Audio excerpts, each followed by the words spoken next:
We have waited 101 chapters to finally start figuring out some information about one of our main characters in the series.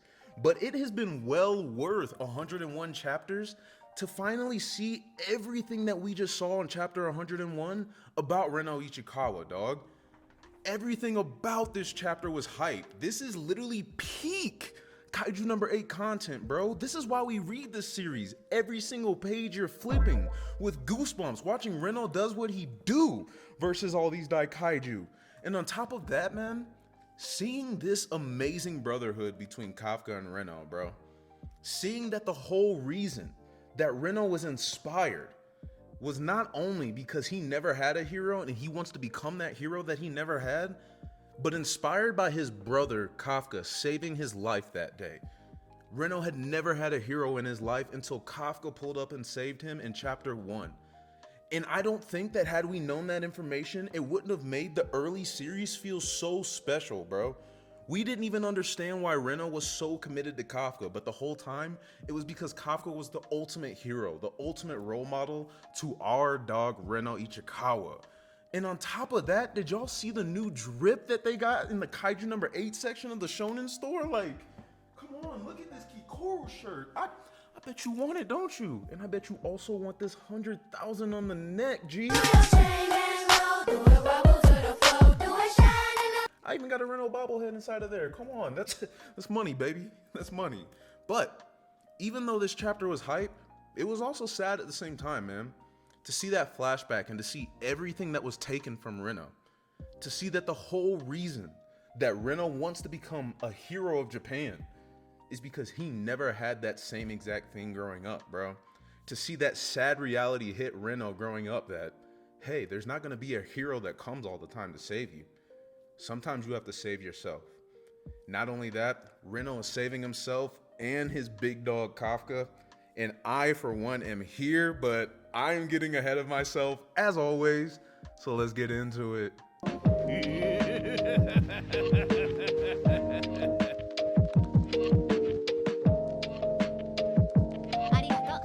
So this chapter started off with Reno still attacking all those glowing white Daikaiju that are in the city. They all have that 8.0 fortitude level. So to see this chapter opening up and Reno just decimating all of these Daikaiju is insane, dog. Because the last time that we saw Reno, he was struggling versus that honju, bro. Just a honju in the mission training. So to see him go from struggling with a honju to being able to decimate Daikaiju, Reno's come a long ways, bro. And not only that, but he looks absolutely badass doing it, man.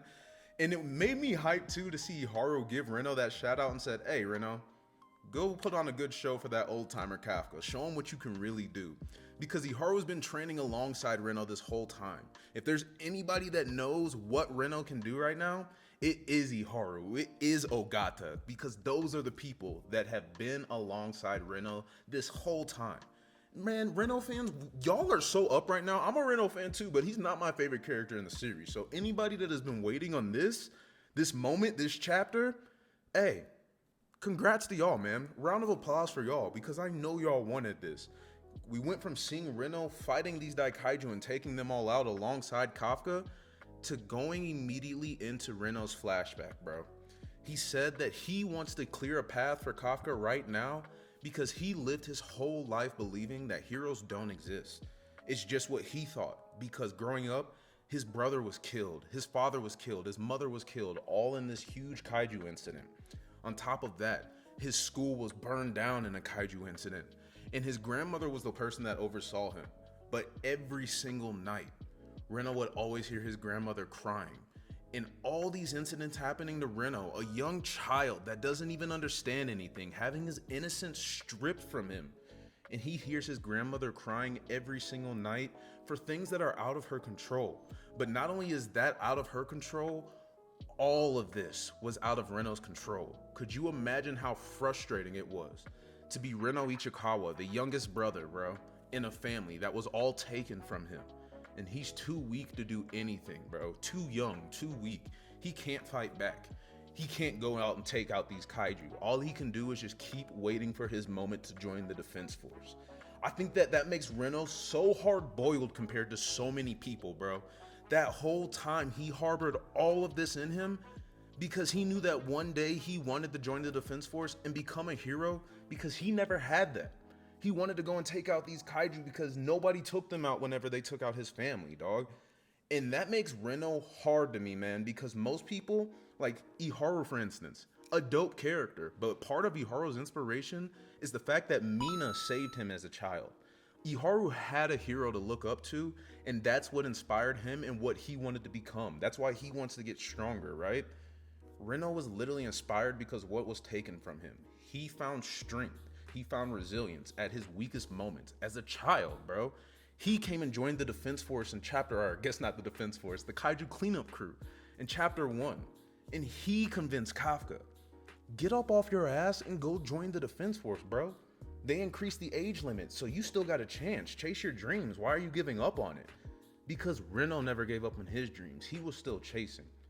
So to not only know all of this about Reno heading into the fact that the first time Reno ever had a hero was in chapter 1 when Kafka saved Reno by tackling him out of the way before that crazy kaiju could kill Reno, man.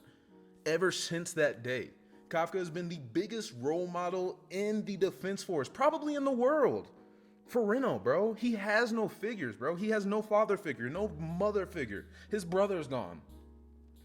Kafka's his big brother, bro. Kafka's his father figure, bro. Kafka is the man that he looks up to, bro. You go back to the first time that Kaiju number 9, or I guess the second time that Kaiju number 9 was attacking the defense force. And he was attacking Iharu and Reno, bro. And do you remember that speech that Reno gave? When he talked about the type of hero that he wanted to be, he talked about how he wanted to be the type of hero that could put his life on the line for the person that was standing next to him. Do you know who inspired that? Kafka Hibino, putting his life on the line and tackling Reno out of the way, bro. That, bro, I got goosebumps. Like, their brotherhood goes so deep. And this chapter just makes it all so cohesive and made everything in this early series feel so amazing, man. The times whenever Reno was disappointed, bro. Disappointed in himself because he thought that he wasn't strong enough for Kafka. All of that was because all he's ever wanted was to be on equal footing and to be able to protect and fight alongside his best friend, his role model, his brother, Kafka Hibino. I think one of the coolest panels during that flashback was whenever Reno said, "You've saved me time and time again," and at the very bottom, it showed that supercharged vitamin drink that Kafka gave him. Bro, that's a shout out to the first chapter of this series, man.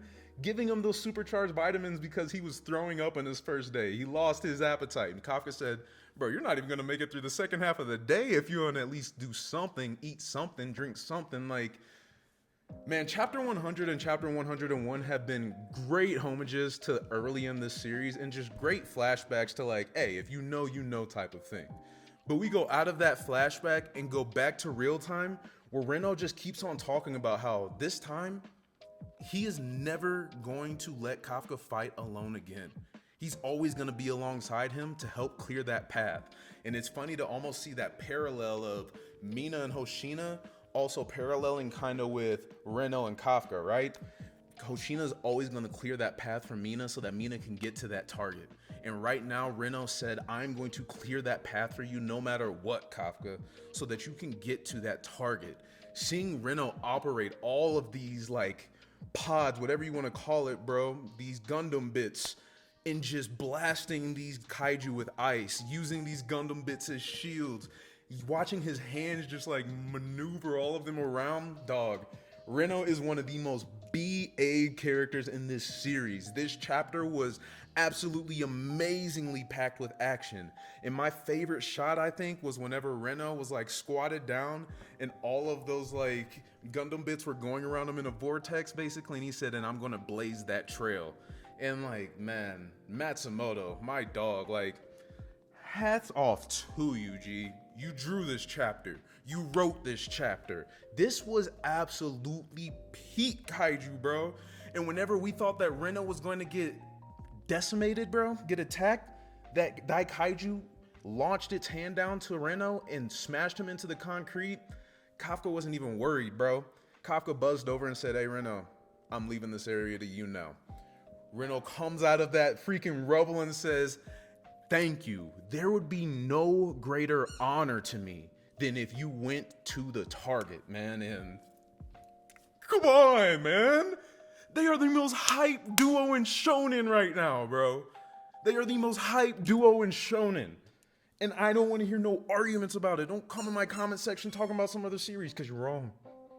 Kafka and Reno do this. But again, I still gotta say one thing. What about Mina, bro? What about Mina? I feel like so much time passed by in this chapter. Like, is she digested already, bro? Is Kaiju number 9 already creating a little army that has Mina attack power? Does Kaiju number 9 already have Mina's attack power? Like, hard chapter, bro. One of the most dope chapters in this series. But Mina, bro. I know Mina's over there getting absorbed right now, and she's like, man, F Kafka. I just told him I ain't want to be alone. Damn, bro. Come on, Kafka. Get your head in the game. Get your head in the game. But regardless, man, I am happy to see our goated duo of Reno and Kafka back at it together again.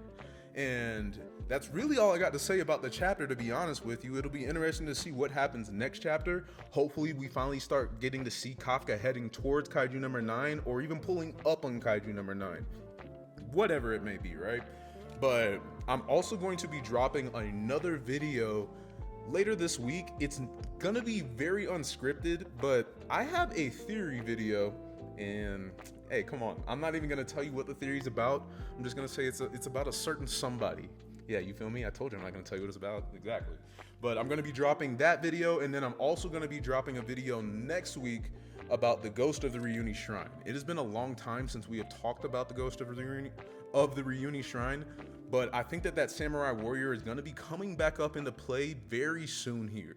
If not during Kafka's upcoming fight with Kaiju number 9, very shortly sometime after that is what I imagine. So I just kind of want to run back into that topic, bro. Run back into what do we think the Ghost of the Reuni Shrine is. So be on the lookout for those 2 videos coming out. And then also for all my Sakamoto fans, I am dropping a Sakamoto video after the chapter this coming week. I have to wait to see what happened to Nagamo. So Nagamo ain't dead though, bro. Come on. He's a spy, G. He's a spy. He disguised himself. But we are talking about Kaiju number 8, bro. I'm waffling right now. So if you watch this video, as always, arigato sentakemasu. And I will catch y'all later, yo. Peace.